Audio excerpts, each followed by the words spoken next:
Salo sau se kaimi. Uleo se mako kala. Ai nele pa ia. I whangua lalo. Se i didi wange. Whare o poro e wha, waku le mai o kapawi. Ia. Sa ini se kas, a wale nge yaso, a wale vinga i le kua. Sai. A swaku le malanganga wharo alo. Ai.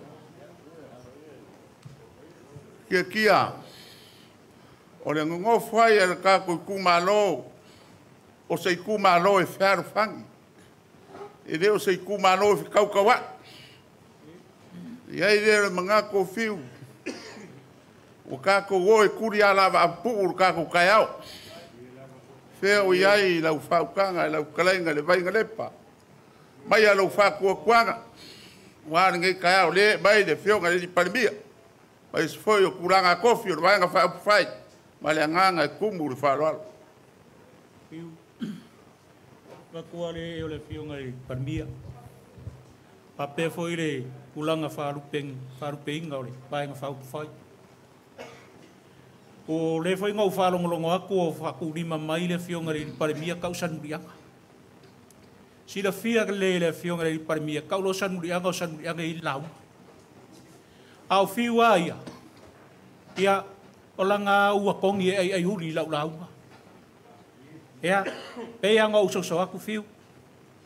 Feo ia i whaukanga.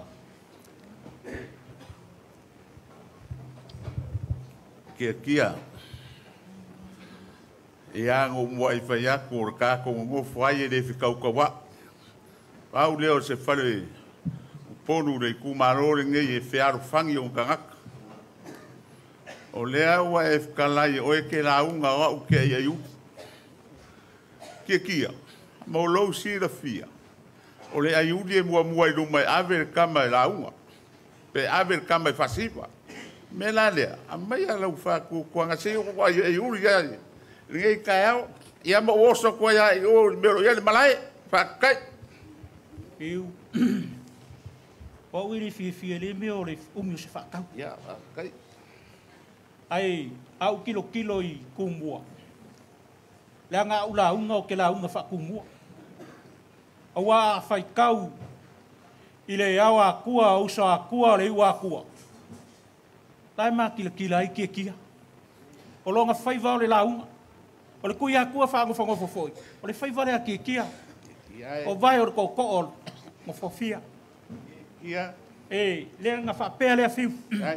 Sa uia si o uso mrai kiki. Alo ia i ngā launga. Wa ke ioia ma ukarikongu a ule whamanguia. E le manguia lau launga, wa e rua kamanga ai ngai ia sarafai. Ngā ufunge ai ere whare sa funge. Ia malai whai e ia sanmurianga. Leo ke ia ke makua ia alo le lau fa manguia ia ke oi lo uso lai kiki ia manguia lau launga kai kia o lau pule lea ngala nga maua me ngai kua le kari o fiunga fa soali ale nga maua ia kua ai molo si la fia e o ke makua fo ai dese si me ko ka kala ko ide wa fa ro ke kia lau pule lea alo ia lau ka po inga manguia lau mau Maya lau, pa maguia.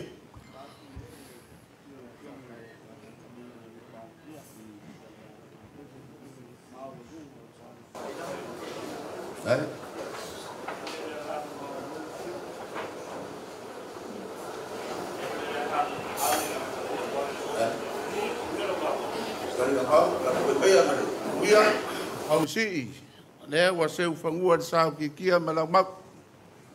Ya. Ke foi oi ngako kuai mai lau fa ka fa kai fiu o ka ko fa ka uri ngi kai vai ngol kai o ngi unga lua o le o ke fa longo aku o fa ile lua fa ka o kia o ai uria o ai e siva ai fa pele kala maui ko mga kua fo ile moku la lenga mu i Hawaii o mau. Fiu makikia. O le moku ngā o le kangakaringi kaukalak. Mau si Saulo i Samoa sui a Mosisi. Ai fa pengi na nga ole kau ke kumua. E kau ke masi lo i Hawaii. Ia ngalo ka po ai la manguera la ngofi. Kai maui ia wa e fa makalanga lo moku ia fa kai kere kai mo fa ku kuanga wa ka hon ko ka po ai danga den ko pe me nga fa ko e ka ko kingo mo aso fa pengei ele anu lo le vao ka ko kumalo i fa po awa ngo kapa wa ka po inga ka pa wia bayar ko fa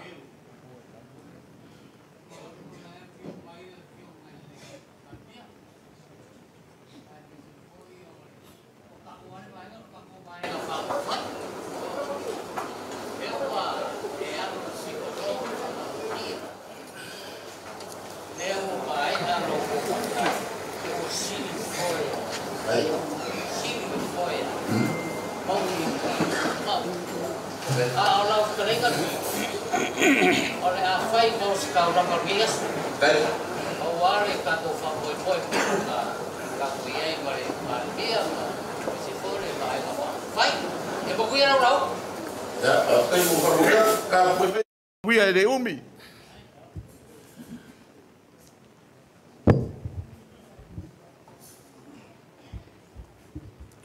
O lea wa uma nga sa sare aveo. Sa sairi kai ma sairi uka. Sairi foi lunga ma sairi alo kulau. Sa fe fursai fara uma bafa. Awa le va fa kau le kumaro. O le awa alu suanga le va kere wa kula fangola. La fai le fa kawa o fiu. Awa le pai alea. Le mabaru lea la la kayak. Le kumaro Palauli lua. E fai bola ko sui. Mori le vinga i le kua. Wa kau mangu le fa moi. E moai whakaro whaku, le o whionga le Palmia, Whiriwhiria o Samoa, wharkua. Mai se le whio le whonga whakalai, sui whonga whakalai, le kai whongo, ma le sui kai whongo. O whai pule, o le vaenga whai, le whako kua i le kua, Samoa o kas. Ma lo le soi fua, ma lo le langi mama. E karikongu whiu, sa kaumake, fa mea kai le ako. A le whaivarosi. Sa wha koe, ai whanganga le lak. A le kai aurei. A se wakari le kua. Wa wharia, longa lofa, marongang le lei.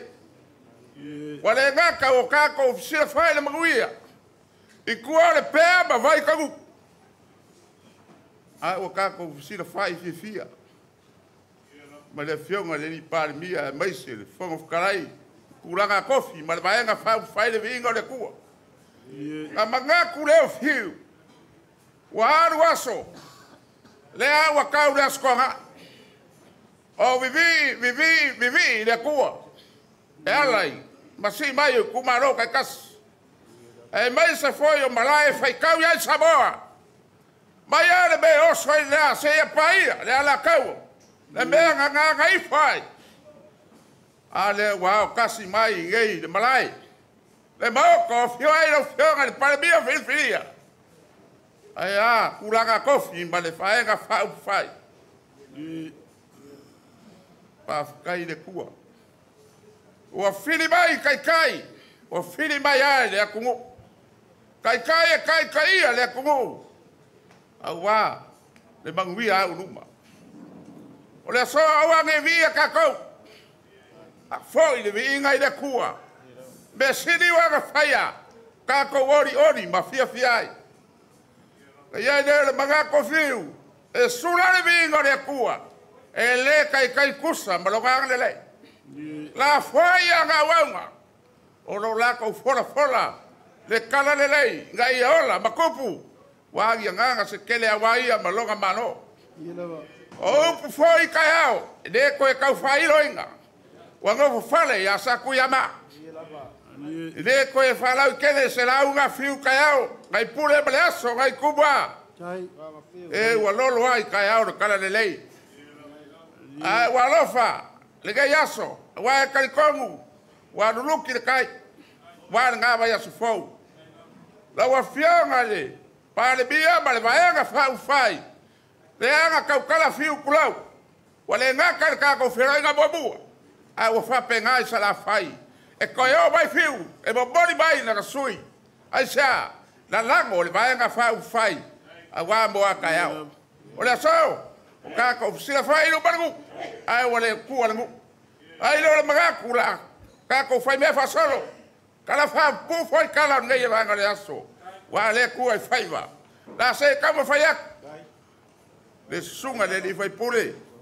O le ngai ku mano. Pe aulo kiki, pe solo pale. Falava mai langi.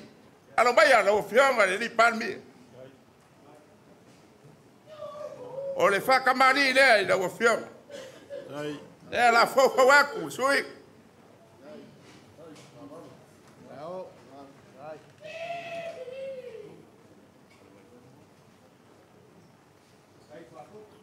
Fofo waku, me la mamsa.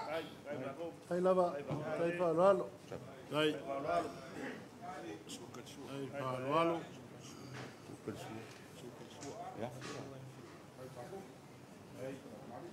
O la sua karisua la wafionga le palbia. Wa mako faliu. Se agora fa fengo fie. O le mang palangi kasi de Afrika la. Dai. Ai Palauli. E u fikai de magiki e kamari. Dai. Ne por fikai la por fa. Esa kai va kasi. Fai adu ye.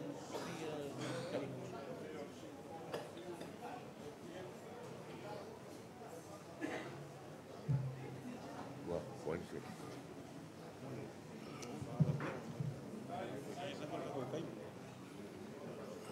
Ya fa solo bai. Nei fakali agora no sul oi do wa. Ora o kai nga fa kamari. Ai lava. Ora ko fa le o fioga di palmia.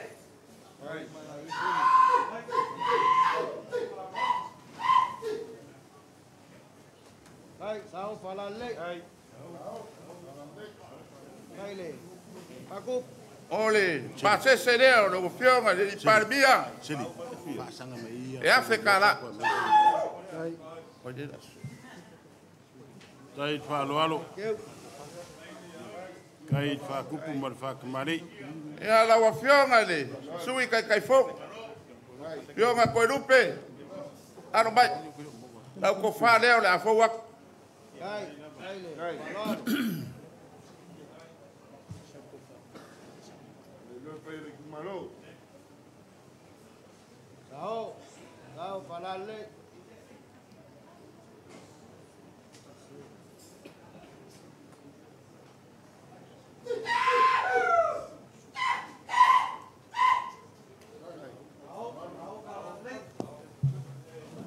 E bori akure, di masalau kara.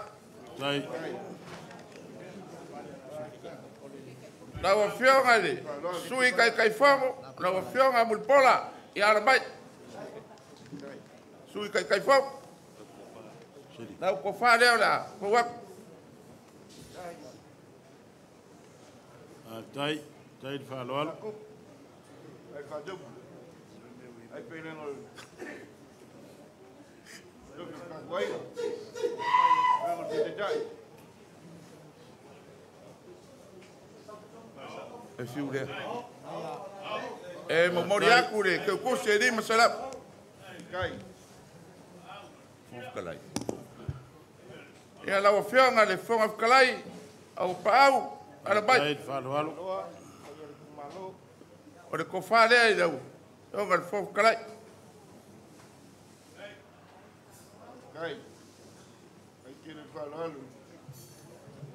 Leno fon. Ai Palauli kai pa. Mori akure lima se la. Ai. La fionga le sui fonga whakalai. Yo ngā whamsanga, alo mai. O ko whalea o le a whauak. Tai. Whaloalo.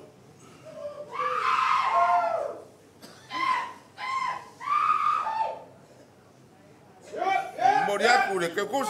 Kon se lau. Kai whakamari. Taile. Sao. Lau a fionga le whaida kusi. Pa awao. Ia, o lau ko whalea o le a. Mori aku. Tai. Whaloalo.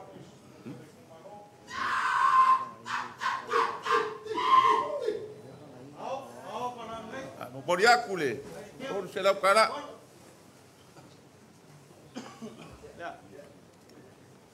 O fionga le palemia ma le vaenga whai. E la kau whai mai le whakamari. Le vaenga whai. Keli. Ai pilengo whainga. Whai. Ai whaloalo. Ai whakupu. Mai le, kuinga. Sile whalemia ma Tai. Whaloalo. Pai o le Itumalo. whainga. Fou mai ma le amamusa.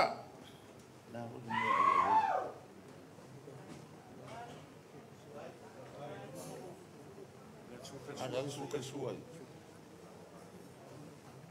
Kon wafe. Ele sua dia. Suka sua. Ya. Ole au ole. Suka sua. Ole mang palak. Lewa yai ko yoi. Tai. Tai. Awate. Whaloalo. Ale ufkai lea. Bia. Ufkai. Kai e whakamari. Amira se kupe uka inde.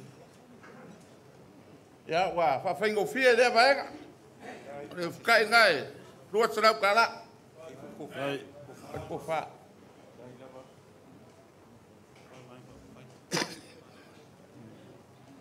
Sau ro leo whai.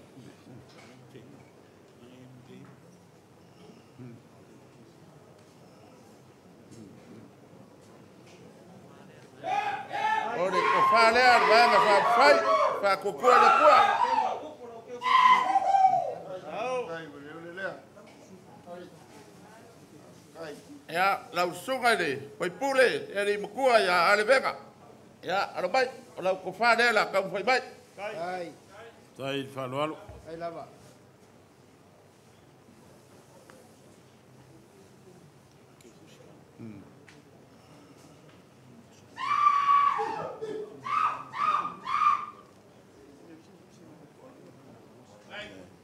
Mori aku le ko whaile. Ke kusi. Ko serau. Tai. Tai. Whaloalo. Ia, le sunga le whai pule. Ka maa mukua rea. Ia, ke peko. Alo mai. Tai lava. Tai whaloalo. Leo sio kikule. Lau ko whalea wa. Ko mai. Tai le.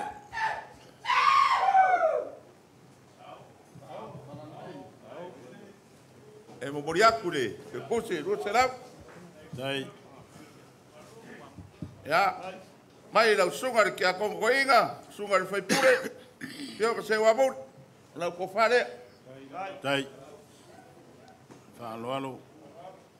Pai o le Itumalo.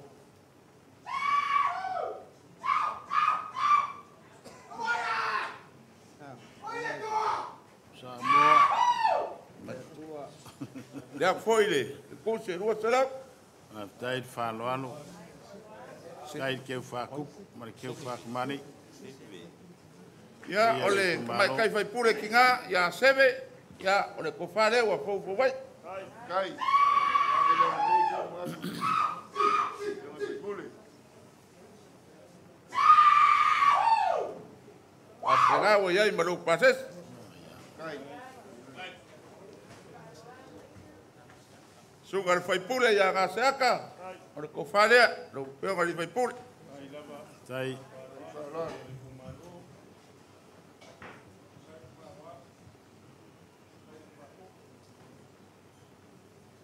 Tai. Whaloalo. Lo pases e rewa. Ori moriak, lua sarau. Sunga le whai pule a fesolai, ia, ole ko whare, Ngai pai pule. Tai. Whāloalo le Itumalo.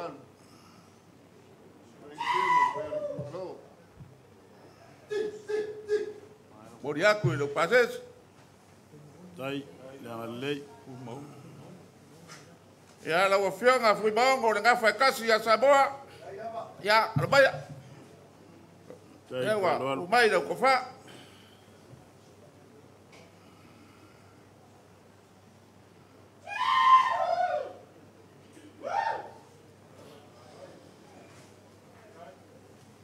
Tai. Te Whāloalo. nganga iai ma. Mori aku i lo pases. Tua salau. Sunga fai pule a foi sala, arabai. Ko fare wa fo vai.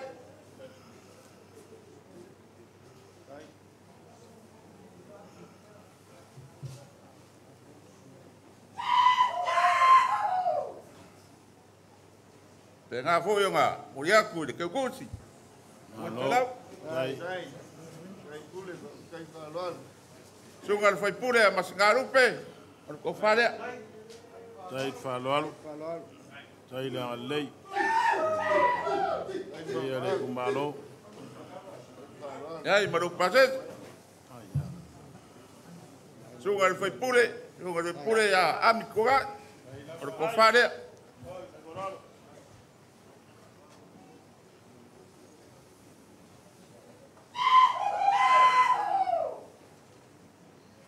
Tai. Tai. Whāloalo. Tai. Nanga lei. Te ngā ngā, mori aku le. E kuse rua salau. Sunga fai pule ya le rua. Ko fare wa fo vai.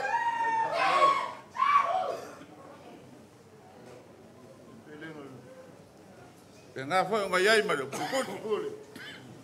Tai. Sunga fai pule ya paunga. Ya arabai. Tai. Whāloalo. Iai foi marau ke kus. Sunga fai pule. Fo mai le fioga ya aiongo. Ora ko fare. Tai.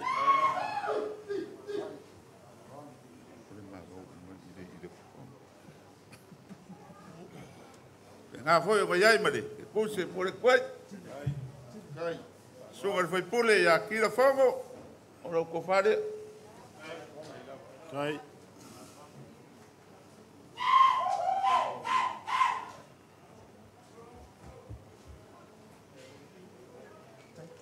Ai maru pases. Sunga fai pule ya kai kwave. Ya. Ko fare o fo vai. Tai. Tai. Whāloalo le Itumalo. Ai maru pases wa moriak. Sunga i fai pule ya fatka. Le la fo mai le. Ko fa.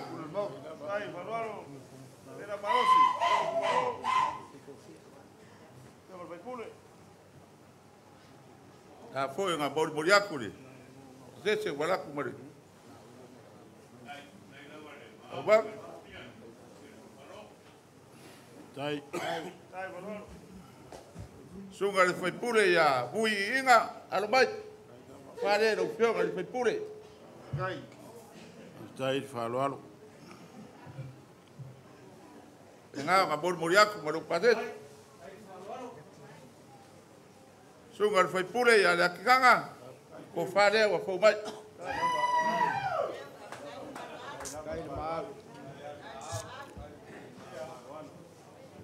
Koe ngā moriaku le. Ke kūti. Sunga le fai pule ya moi whawo. O le ko whare wa. Agai mai. Tai. Whāloalo. Tai. Iai maro ke kus. Tai le Itumalo. Sunga le fai pule ya kaufua. O le ko whare.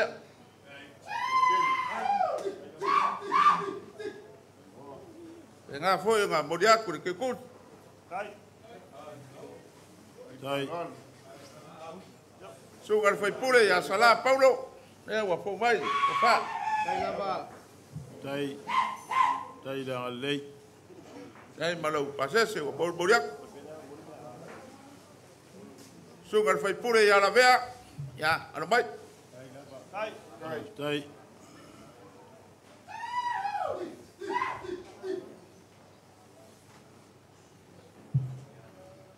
moriaku lo pares. Tai. Tai whaloalo, ia le kumalo. Ia inga mkapau. Sunga le vai marai. Ya siaka. Nena, o vai do kofa. Kai. Ei, marau pases. Kai whalalo. Ya, le sui fai pureo. Makua ya Palauli. Sunga le fai pure. E Europo. Ala baya.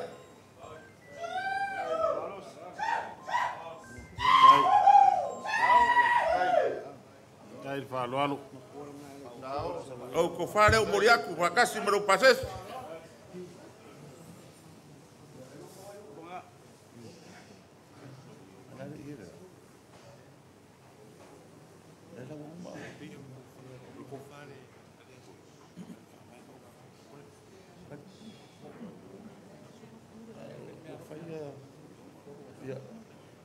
Wa pelea se kala. Lawa fionga le palbia. Fonga kalai. Sui fonga kalai makuranga kofi o vai ka fai. La kama fayaku. Ngai ku malo ma suga fai puri. Wa se me arofa. Mori vai nga fai. Ko ruwa fe kala le wa mori moriak. O yai ma le bangu palang. O mangu mai de lafu ka penga inga furu maleong. O yai ma fuauri o lawa umanga kwa kukua. Furu kanga bebaka vaku rikaya. Wa le kausinga le faingo fie le kopia yai o ka kuvaenga fai. Ele ngai vai kau. Wa foi fakrikari ka imbe bar vai asfou. Tai. Afa perea.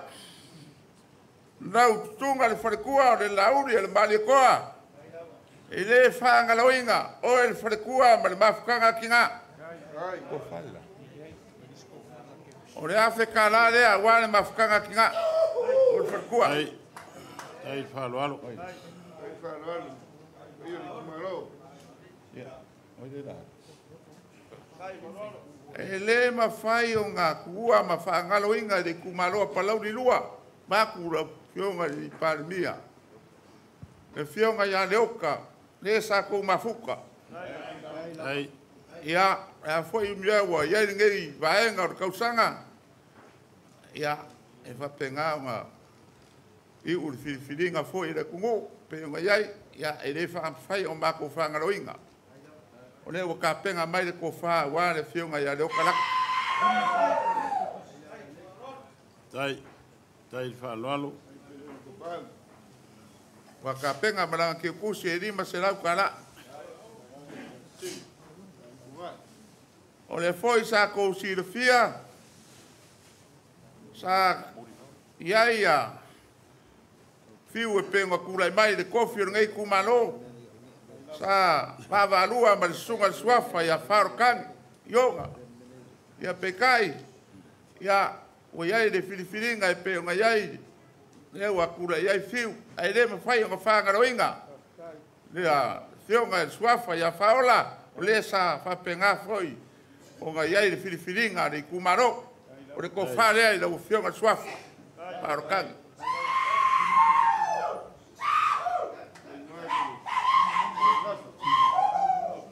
Tai. E moriaku le lima se lau kala. Tai ma au. Ngai le mangaku a malu i fafo. Ai, fale. E malu i fafo. Le la sau i mai. E le whangaroinga le sunga le. Pai pura ngai kumano. I longa kura i mai. Tai manatu le. Sunga le tofu. O le whakamari le sunga le. Pai pura i a fiu. Ai. Kaman malo. Ai. Don Sibikuli. Tai whaloalo.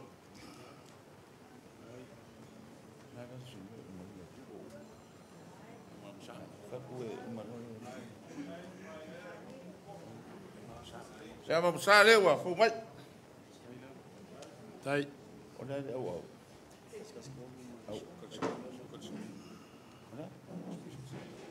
Lewa iai male, au au. Pere au au le whakamari. Sua ka sua. O lea wa, gai, wai oia, au au al whakamari. Tai. Ya, o le ko whare, le whionga ni. Wari whai pure.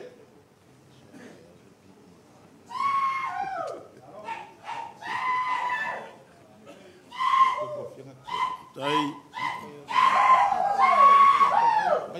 Tai whaloalo. E kusi rea rau sunga ni whai pure. Awhi kara. Tai. E whapea se kala. E le whaingo fie le kau koinga o le mauka. O le ao ma le pō. O whai mea rofa le kumaro ma le sunga le whai pure. Ia fiu a wale au kokua. Kurou. E unga pakia wale mauka. Tai. Lua se lau kara. O i la kou foi o lo ngafa ma le. Le uinga le loko angei. E fi. Koru se lau kara. Tai. Ia o ngā whai wai lea o se kala e whapea. Ma kou ke asu wai wharalangu le fiora o fionga le li parimia. Lau sunga le lauri o le malikoa. Mai se foi le fiora fong kalai, ma sui fong af kalai. Kai fongo, ma sui kai fongo. Wai pure kai kasi, o le vaenga whau whai. E wakawhia pai aku. A wapupu lo kanima kurau. Wakawhia keli. A waleo la kiki le whinge. O le kua kangi sa whai. Me lea mako ke whamanu ruak. O le asa kau ma whainga vai vai a kapauia. Ma le ngai kumano e whapefoi sugar kofu. Mako ke karikongu e whalava. Le nganga o le kua. Tai. Kau whainga le a wau nge yasu. Pawa le mako kalo. Lau fionga le ni parmia. Filifinia o Samoa. O mangunga. Tai. O mangunga e fora wai o sa. Ke le a whawhika uni ma whawhakia kama. Nei se mea whainkai le ni. O manga wale. Kau venga le malo Samoa. Awa. Se manguia. Moaka yao. Mai se foi. Suga le fonga whakalai. Ia koaro loko. Kumalele. Lau ko wha. Wale kau venga le Moaka Samoa. Sui fonga whakalai. Ia iai le manguia o le kua. Vai kai kasi fai suga ni fai pure. Vai kurunga vai aso la kofi ar ka pengeka. Kofi mai langi. Tai. O le mako kalo. E iai de nganga o le kua. Kau kai le kua. E ai mangu fai va. Le mako ko kala. Lo fangia ka pau ia pe afu sa la fai. Tai. Lo fangia ngai kumano. Maguia le mako fai pure. A ko waro lofa. Ai se mings kare le ku ia. Langa le karikongu e fou. A o leva foi nga ia le maro. Ia maguia faiva. Maguia sapaki a kao. Faf kai. Fiu. Whamalol talai. E ili manatu nei tai au. Ia. Unea ua whaangi ki a malie. E wanganga whikalai. O mga kulea. Ia mapuange ia. Kaula i malolo. Ia. Ai sei o le leu i makau o lele ma malu le aiku le oa. O war kapua inga le parimia. Ia marangei vaenga whau pai. Ma le anganga whaloalo. Ai. Tui sa mau. Ia e me se fo ia lofi lofi. Ngei aso. Ele whaingo fie. E vai aku. Lai ku. Ai ai mga kumaolunga o solai. Ia o ngai ki rua ngā lului a wale o loa ro kako vaenga whau whai. Ia ngei uku aku le launga. Ia avea ma meo whale kongu ai kako kupe. Ale nganga maulunga le ngei kai au soso aku. O fea iai le ko wha ma le whau kokanga. Ia ke o lua ko inga. Ia la fo mai le ngei kai au. Ke o whaia se kako ukala. O ke mga kuale. Le kala fo inga le kulangi lea. E o ke mga kua o lua si ulepa pe a wat.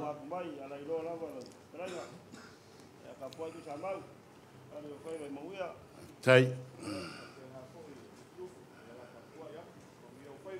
Tai tu sa mau manu filupi. O lo nge yor ka ko wa I kumwa e sel fer fangi. Mai loko nga kasi foi. Mele faf kai ya kapwa mai man manguia. Uleongo sala fai. Ye soso aku maleanganga fa loano. O leo wa mani dia ku sa mau ma lo filofi. Ye o ke fai se kala. Ia o soso aku ilawo uleongo sala fai. Ye o fe ye lo fingal. Ia mai e fai se ka ko kala ningi kayao. Ia whafkai whaukare muenga. Sala whai a ia ngau kala avea. Ai kumu foi sala whai whaalo alo melea. E langa ele whai ka foi pule o sala whai melea. Ia la fo mailo whakuakuang. Se kai o koe foi ak. Ia se o whasanga e langa e whai ka siaka ma. Ko ole. Ka ko pule ongo. Ia le usonga pule. Ia o mai alo ko whaalo alo. Ia le alavo umangku makamanga me umor ka ko ngofu. Nga pe ya ka karango ya wala fo fa alo ya le un moenga melea ya mai fa kwanga Asiga ma Palauli fa fkai ko kulia la ba pu manguia launga kai ya mai loa manguia launga sa fa kula fai ko Palauli re ka ko felo de so ya vai le un moenga fengofi ia fapenga se langonga la mako kapua I puleongo ia la foa kwa walfa kwa kwanga manguia la fa ku ngasenga ia manguia la fa le nga fulu nge yas malangang falot Ia pai or kalanga ko la wa fionga palmia ia mai se le no ko kalanga ko ia mai se fa mongiang ia fa tai tele la va ila wa fionga tai tai ol malo ia por kamao le atunu e mese do ku kalanga ko ia mo fa mongianga ngi yasu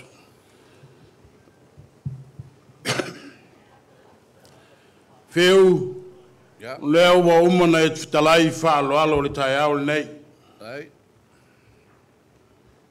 ia ni mangaku ma walunga solai au kilo yo au kafa male pa ia kala le awa ainga e wa mawalunga le so ai vanga fkalai di vaengor kaya or ngei o fakusainga o selupe lele mawalunga o selupe olo I lungo manga au se a kafe manga o ile fa wa malama mai ungalu wa kafi ko lawal po lele wa lele wa oko mai langi le langa ali o kama fainga mele faf kai kele ani ngai kai au ele umi foi se la unga solai kai fi or kala unga nga kai ole maokar ngai ole maoko le ka oko ai pai o Samoa ye e fa pu se la ngonga solai kai au ngai o e mangako ngale wa inga kia mapu e pue mau ngo foi ali seu pa ia I kapa au mainga ye mangako foi le so le ko kusal malos ai kele la wingu fala au ka ma nge yas ya fai kekele e mai suka mar koko ma walunga ai paua se kala I kaunga o ya se leo solai ya wale nge ku or vaenga fa fai ai leo vai fa lo alo ma walunga ile so moliaku faf kai kele mar faf kai le kua awanga le se ngole kua kokele o afio mai makala mai au se ya siala o kusui ya faf kai o le kau mai o le kongo le li o le vaenga faf fai mele faf kai kele faf kai fa kup faf kai fa kamari le au wasila mi o le fionga le palimia ma le vaenga faf fai au wa falo longa le so le au silmo pa ia le au fainga venga malanga mai faf ia kai ngange foi o ka ko lango mai fafo I suius fongo le au ma le au sile lo ko ma au le so me le faf kai kele lava o le kala le kulangi le o kamo for ko lau le nga amo ku a ko amo mai se o malia ivi o kamalorea wa malia ivi la fionga ka di parimia I lao ko falo alo wa lunga le so wa malia Le vaenga whawhai. I le ngei aso marau kou whaaloana. O le konga leo kou kakala I le so. O le whaila kun ka whanga mo le whase seo ku mua. Mo le aku le anganga whawhikai. O le ai se vai pongoa. E le I o iai le whakokanga whiu ni ngei aso. A wāre ka pua inga I ka paau. A wā mai kau foi le so. Ia o lo kouku I kumalo. Ia o lea whio ai. Le sui o le whonga sui kofia le whionga ia lau. Mea le moli aku le anganga whawhikai. Ia e moli foi le anganga whawhikai le kofa. Ia inga mka paau. Le au ke wharka wala wā. Ia le whionga ia whiu ma whiu. Ia wale la ua mawhukanga. Mea le whawhikai kele la. Whawhikai le whale le kua so kofi ngalo. Ia wale wha moe moe mar kako mwhainga kako wahenga mwhawhai. Ia whapele o skala ia whiu. Ia musikala o sola ia le kuas whamkalanga. Ole whakamari I lea I ngai kua o kako I kumalo e awhi kala.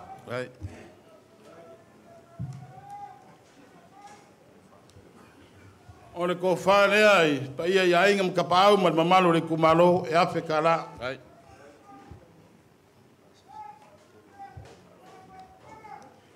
A kala au I le kumalo ia o loko pasese nge e kolu afe kala.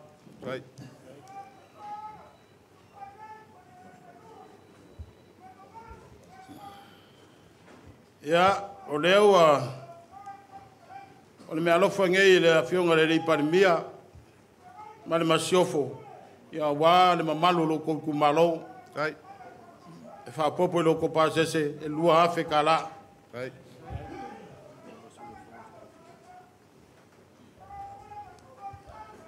Le awhionga le sui o whonga sui kofia, le awhionga ia laulu. Ia, o le mea lofa lea, le awhionga le riparimia, ma le vaenga whauwhai, e awhi ka la.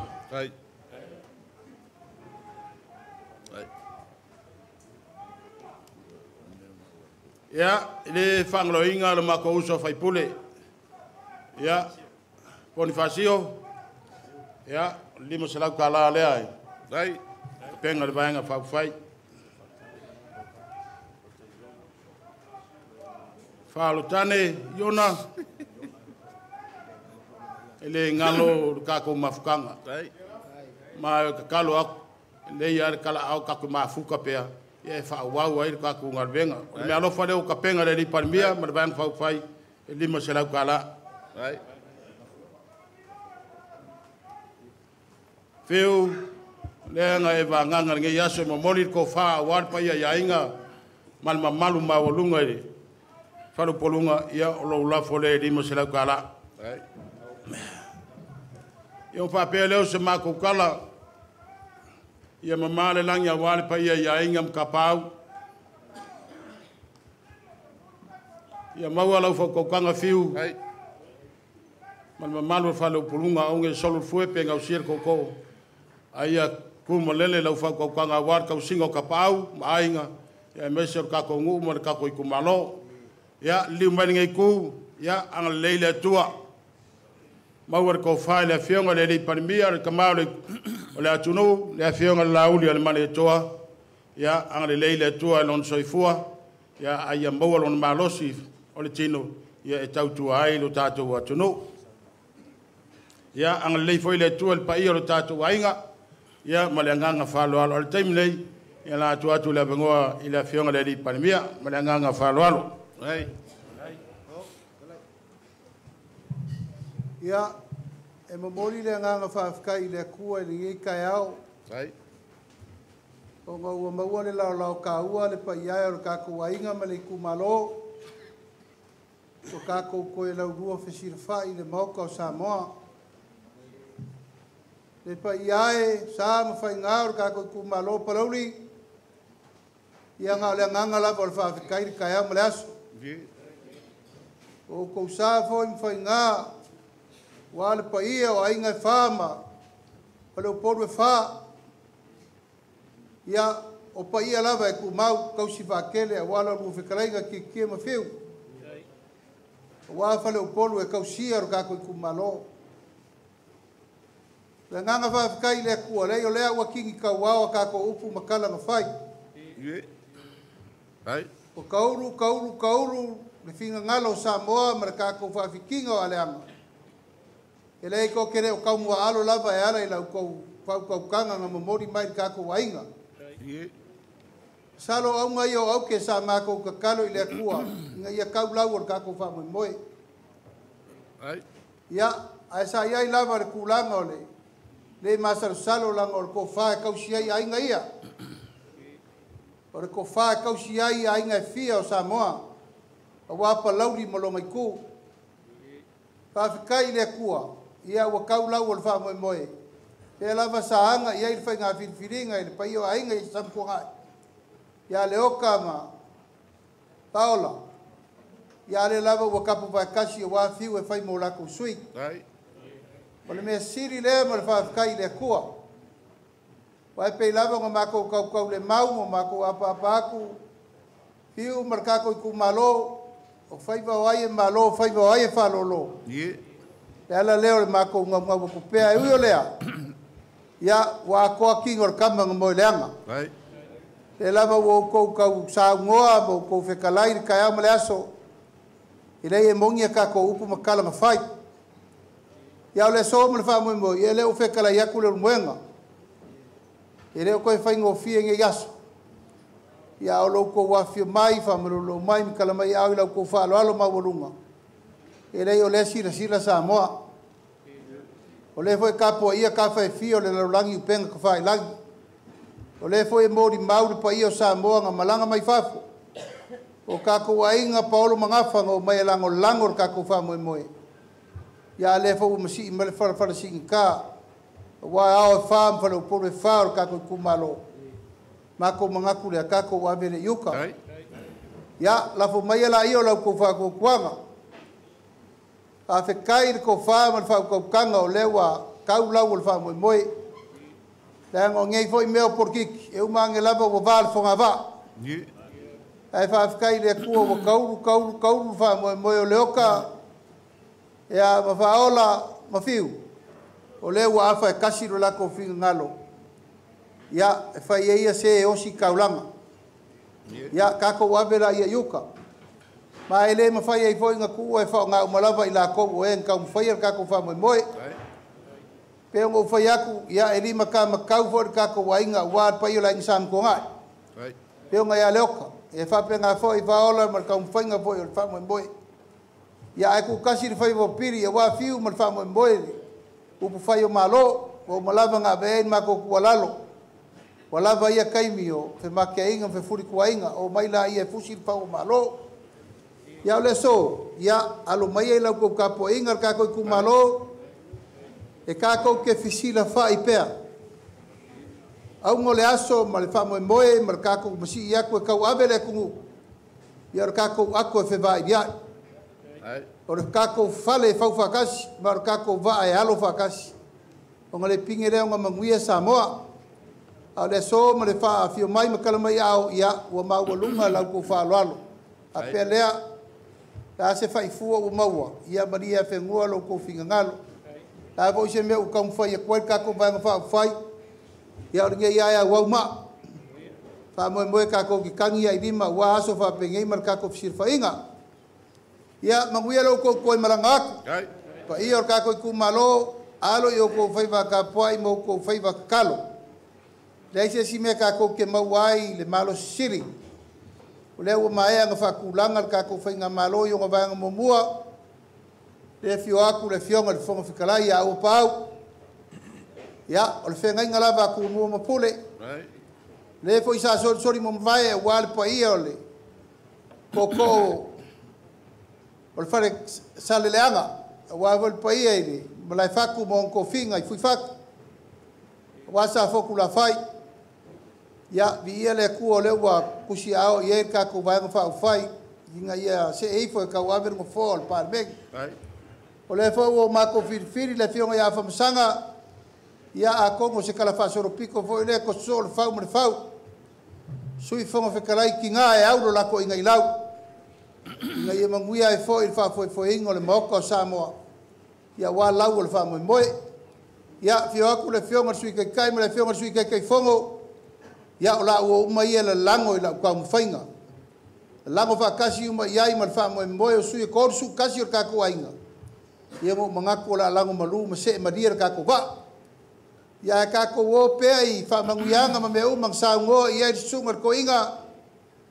Or kako fainga malor sairi o le ami kong nga ngawi le lofa. Ia kako sa vari i luma ma le loko ma walalo. Ia sa mako ko upu lea kene pe kiki. Ia sanga ia ai or kai kako kisifa kasi o kako venga. Kako wo ka ku fa kasi sa moa inga i manguia. Ele ngaka sala fa ia ku mua ngei sa mo lo lalam papa ia ku mamau. Ava ngoa ia o lo kaupura kako fa unga ile so luo le vai so fo. Ia le ai ia si lavar ka ia lo le si le ka ia lo ka po. Mamau le nang ia wal pa ia fa. Yang e falo polo e fa mar kako ku malo. Le lo me la silasi e lo fa ku le fionga su il fongo su kofia. O a fo yongo fai valo firima war kako malo. Ala kako felo ai pe siaso ma or se fu manguia wale e akole. Kako fai nga malo e kako Samoa. Ia manguia kako waso. No. Alo rewa. Ua kuka i kanga le sao rea inga sa kun mafongo. Sa wanga maka ngofie o rau fionga re kamara kungo. Ia mafakulanga fo ingisi o vaenga. Ma e wha manguia malo Palauli lua. Ma se fo re sui re sunga re. Fai pule. Lau fionga re palmia e re masal sama. O le whakua kuanga fo e ngāre i kumaro ngei pe o e kou sa ngoa makaku. Fai kala i kaingo sola. Le ua pinge le so. Mai se foi o le firinga le kungu umbari kumaro. Le au kasi ai le whako kua i le kua sa mo kasi. Chai. E le vi ia ka kou. Fo i pēr le vi inga le kua. O le whafongaku man mako wharongo le sa wanga la fionga li parmia. Pāwhikai kedi. E o whaiaku le kaima sola o mangu ngā. Chai. Mai se foi e o filifiria. A wāre kawa venga o kako mano. Mai se sui kai kasi. Kai rea mane. Ngai baenga o kaiao. Pesolai. Ia. Ke longa lewa faifo mai fangua. Whakaukainga leo mboenga. Ia. O faiva whafaru pouru. I le whaingo fie. O lea wa urufia au. Ka maura kungu. A mai saure baenga whai. I whararonga. A wale serengi paia. E le whaingo fie. Ia lava. O le upu mongi, le urumboenga, e le se manguia, ka pauia, maringai kumano. Ia. O le kua kele long kamawainga, whaifo mai langi, manguia. E anga maria sa wanga le parmia, o lo kausaini a, a wale kawakia inga o kako mano. Tai. O mamanga, le urumboenga, Ia. ia, a ngalo soifua de, a wale kako apungu, ai nga kai deo le baenga whai. Ai e leo le mga kau mawhaiak o rou lafo lea. Sola. Ia le maro. Alo.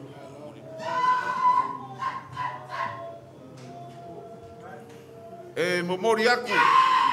E lima se rau kala. Tai. Mai a kone. E solai. Lera kuaku i o wa se rengi le lima se rau wale wa whakau. Tai. Aku mua mpure. E wale aso merkako silfainga.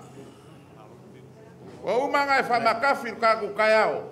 E ne koe o iai fiu. Tai. Ka uanga. Kako kapenga. A wale sapaki a kaiao. A wale upu forfola.